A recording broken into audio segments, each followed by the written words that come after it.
खास कार्यक्रम में और मैं आपके साथ हूं नगमा शेख।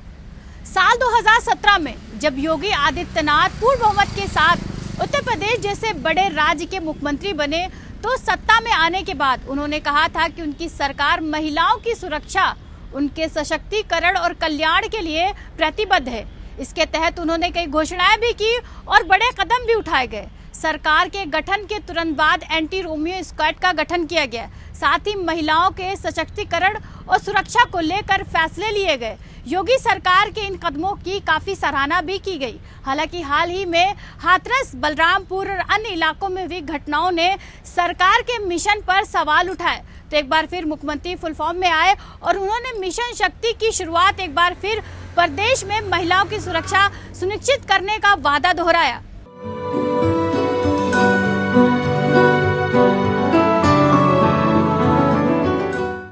महिलाओं और बालिकाओं की सुरक्षा, सम्मान और स्वावलंबन के उद्देश्य से योगी आदित्यनाथ की सरकार ने 17 अक्टूबर से पूरे प्रदेश में मिशन शक्ति का आगाज किया। शारदीय नवरात्र से बासंतिक नवरात्र तक चलने वाले इस अभियान का उद्देश्य महिलाओं और बालिकाओं की सुरक्षा और सम्मान को सुनिश्चित करना है। मुख्यमंत्री योगी ने इस अभियान को सर्वोच्च प्राथमिकता देने का निर्देश दिया है। उत्तर प्रदेश में महिला और बालिकाओं की सुरक्षा और सम्मान को समर्पित 180 दिन का महत्वपूर्ण मिशन शक्ति अभियान 17 अक्टूबर से लगातार जारी है।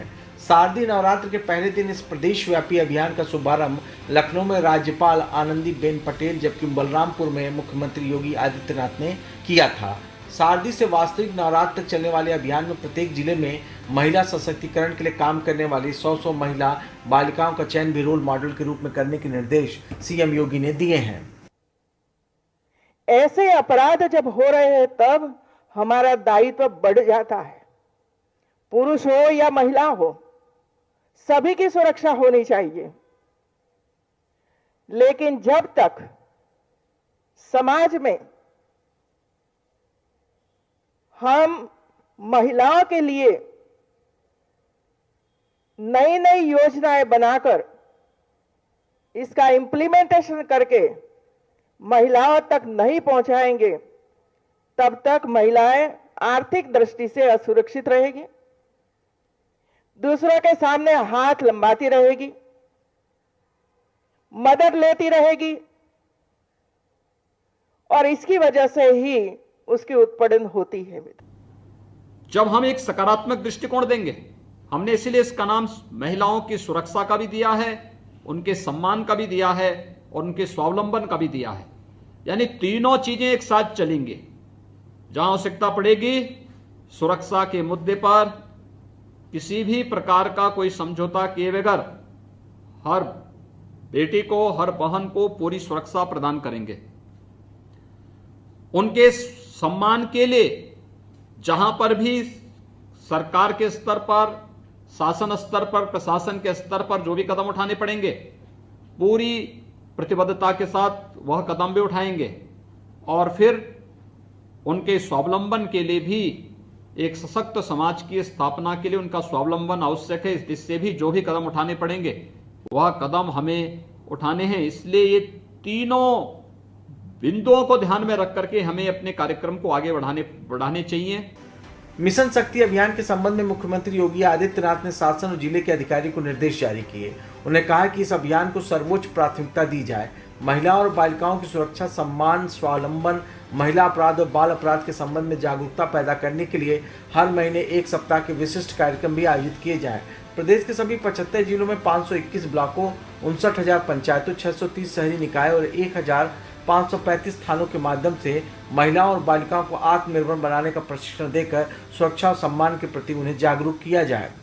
कहते हैं कि महिला सशक्तिकरण के लिए, महिला सुरक्षा के लिए आवश्यक है कि कानून सख्त हो, लेकिन उससे भी ज्यादा आवश्यक है कि जन जागरूकता हो। और इस अभियान के माध्यम से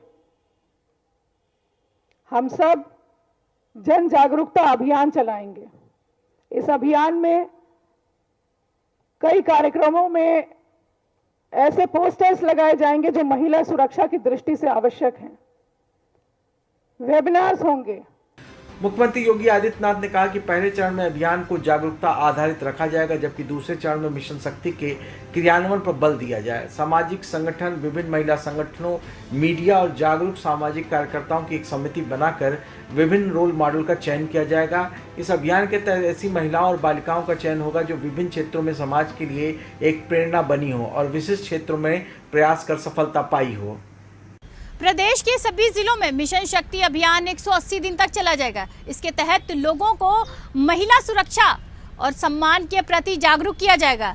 यूपी में रेप के मामलों से जुड़ी नेशनल क्राइम रिकॉर्ड्स ब्यूरो की रिपोर्ट बताती है कि राज्य में सामने आने वाले रेप के 57% मामले ऐसे होते हैं जिसमें किसी पीड़िता को शादी का झांसा देकर बलात्कार किया गया है। इसके अलावा ये बात भी सामने आई है कि रेप के 37% मामले बलात्कार करने वाले पीड़िता का कोई रिश्तेदार या जानने वाला ही होता है। सिर्फ 6% रेप आरोपी ऐसे होते हैं जिससे कि पीड़िता अनजान होती है।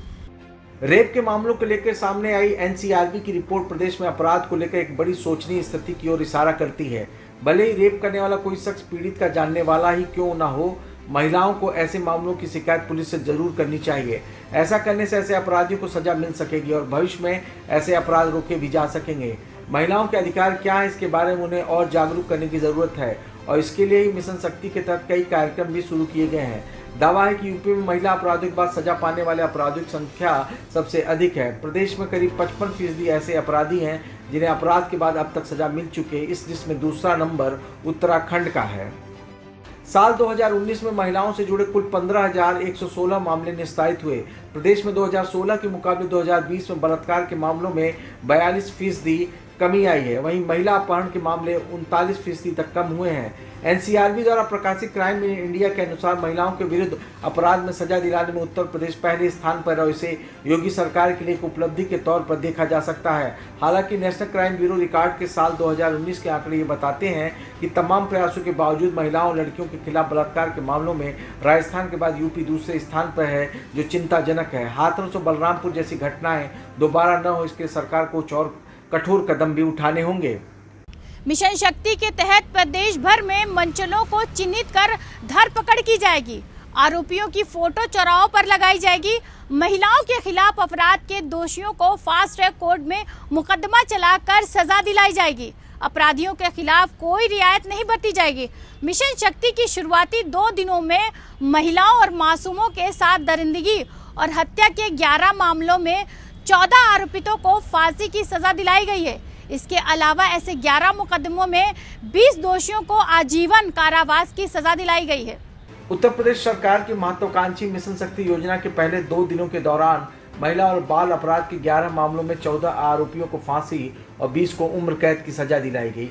अपर मुख्य सचिव गृह अवनीश कुमार अवस्थी ने बताया, अपराधियों को सजा दिलाने से ही कानून का राज स्थापित किया जा सकता है।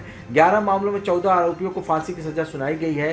वहीं 5 मामलों में 11 अभियुक्तों को आजीवन कारावास और 8 मामलों में 22 अभियुक्तों को कारावास और जुर्माने की सजा दी गई है। ये सभी आरोपी महिला और बाल अपराध में लिप्त थे। साथ ही 2 दिनों में गुंडा एक्ट के तहत 101 आरोपियों को जिला बदर किया गया है। सोमवार को 28 मुकदमों में 30 आरोपियों के खिलाफ पत्रावलियां सत्र न्यायालय पहुंचाई गई हैं, जिनमें विचारण शुरू नहीं हो पा रहा था। इस अभियान के तहत 347 आरोपितों की जमानत निरस्त कराई गई है। लोगों ने एक नई दृष्टि देनी प्रारंभ की है। तो पिछले 6-7 महीनों से जिन न्यायालयों में कार्य की गति बहुत मंद हो चुकी थी, मैं पिछले आज के समाचार पत्रों में मैं देख रहा था कि अनेक जनपदों में महिला संबंधी अपराध या बालिकाओं से संबंधित अपराध में कहीं मृत्युदंड, कहीं पर आजीवन कारावास की सजा या कहीं पर कोई अन्य कार्रवाई तेजी के साथ आगे बढ़ती हुई दिखाई दे रही है। यानी हर एक पक्ष में हमने फील्ड में भी अभियान चलाया है। हमने विभिन्न संस्थाओं के माध्यम से भी अलग अलग कार्यक्रम आयोजित किए हैं और हमने प्रोसिक्यूशन को भी तेज करते हुए समाज से, सभ्य समाज के लिए खतरा बने हुए लोगों के लिए भी न्यायालय में कानून के माध्यम से जो सजा हो सकती है उस सजा का भी प्रावधान करने का कार्य इसके माध्यम से किया है। सरकार का साफ निर्देश है कि दुष्कर्म के मामलों में कड़ी पैरवी कर आरोपियों को फांसी की सजा सुनिश्चित कराई जाए।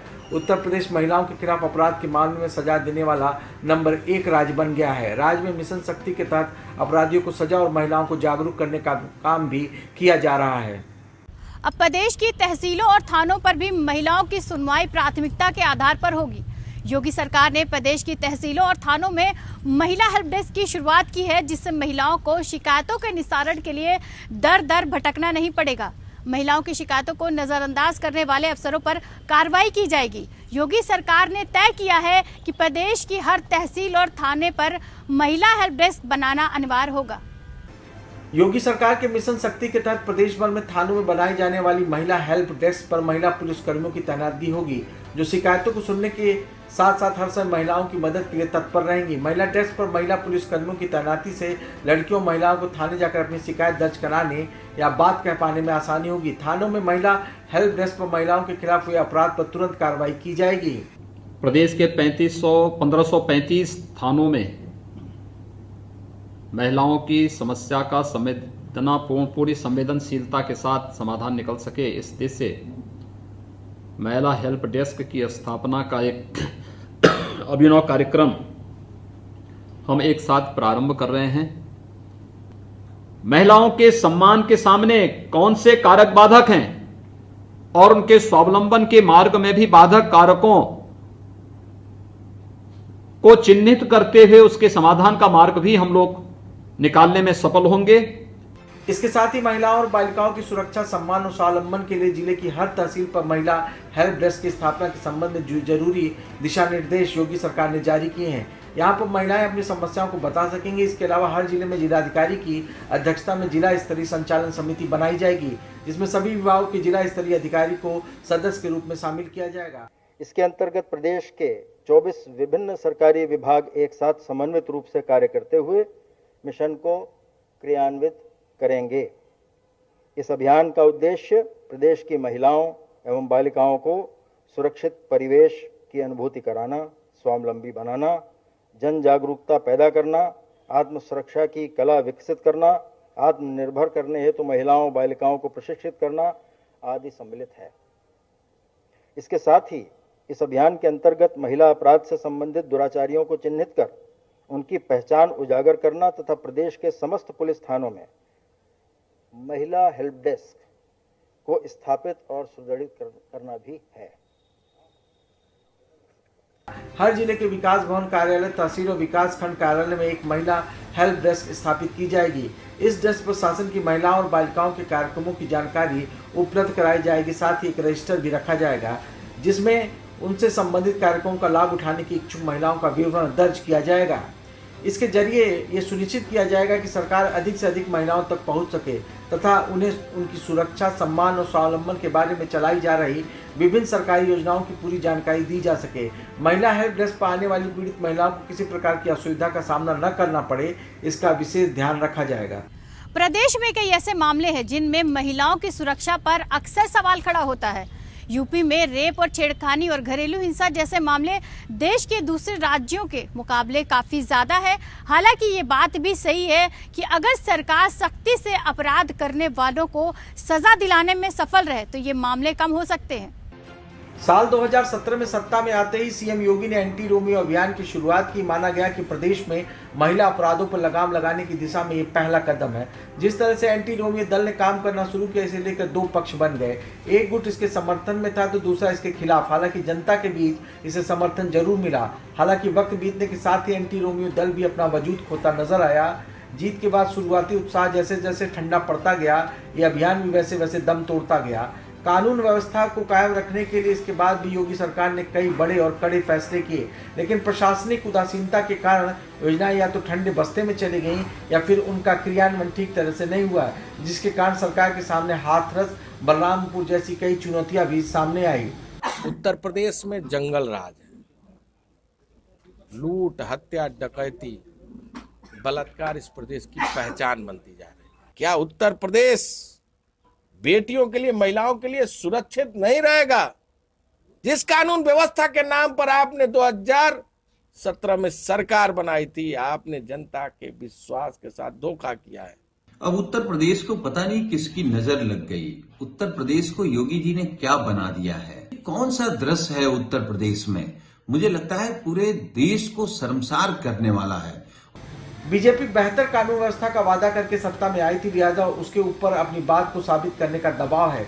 महिला सुरक्षा हर चुनाव में प्रमुख मुद्दा रहा है। ऐसे में सरकार किसी भी कीमत पर विपक्ष को मौका देना नहीं चाहती। यही वजह है कि महिलाओं की सुरक्षा और स्वावलंबन के लिए मुख्यमंत्री योगी ने मिशन शक्ति की नींव रखी। योगी सरकार के संकल्प में महिलाओं और बालिकाओं के विकास का महत्व सर्वोपरि है, क्योंकि इसी से समग्र विकास की धारा बहती है। महिलाओं के अधिकार और चिंताओं पर काम करना और उनकी सुरक्षा, विकास और भागीदारी सुनिश्चित करना सरकार का प्राथमिक कर्तव्य है। सरकार इस प्रयास में है कि सशक्त महिलाएं सम्मान से जिए और हिंसा भेदभाव से मुक्त वातावरण में प्रगति बराबर योगदान दें। पिछले 7 दिनों में इस अभियान ने समाज के विभिन्न तबकों के बीच में जाकर के अनेक प्रकार के नए कार्यक्रमों का शुभारंभ तो किया ही,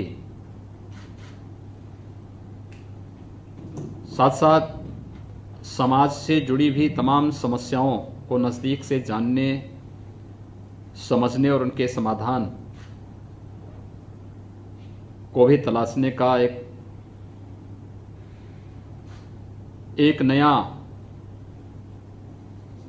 मंच प्रस्तुत करने का प्रयास भी किया है। मैंने पिछले 7 दिनों के अंदर देखा है कि जो लोग तिल को ताड़ बना करके समाज को, देश को, नारी गरिमा को किसी न किसी रूप में अपमानित करने का कार्य करते थे, वे स्वयं कटघरे में खड़े होते हुए दिखाई दे रहे हैं।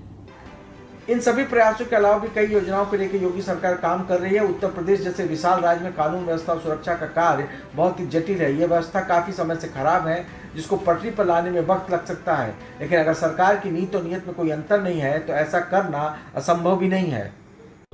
उत्तर प्रदेश के मुख्यमंत्री योगी आदित्यनाथ अबला कही जाने वाली आधी आबादी को सबला के रूप में स्थापित कर महिलाओं के प्रति लोगों की धारणा बदलने के लिए प्रयास कर रहे हैं। इसी के मद्देनजर महिलाओं को सशक्त बनाने के लिए मिशन शक्ति की शुरुआत की गई है। उम्मीद की जानी चाहिए कि ये मिशन महिलाओं को सुरक्षा देने और उन्हें स्वावलंबन बनाने में मददगार साबित हो, ताकि देश की आधी आबादी को बाकी आधी आबादी के सामने खुद को असुरक्षित और अबला ना महसूस होना पड़े। हमारे खास कार्यक्रम में आज बस इतना ही।